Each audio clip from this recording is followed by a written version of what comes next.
অপরূপ সৌন্দর্যের আর এক নাম কুষ্টিয়া জেলার কুমারখালী থানার চড়াইখোল আলাউদ্দিননগর পার্ক। আসলে আপনারা যদি এখানে না এসে থাকেন হয়তোবা এই সৌন্দর্যকে উপভোগ করতে পারবেন না। আসলে সৌন্দর্যের আর এক নাম চড়াইখোল আলাউদ্দিননগর পার্ক। এটি এত সুন্দর মনোরম পরিবেশ, খুবই সুন্দর একটা মনোরম পরিবেশে গড়ে উঠেছে। ফ্যামিলির সবাইকে নিয়ে বেড়ানোর মতো একটা সুন্দর একটা জায়গা।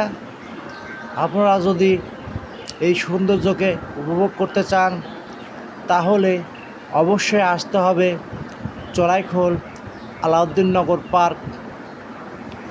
এই পার্কে বাচ্চাদের অনেক প্রকার খেলনা রয়েছে।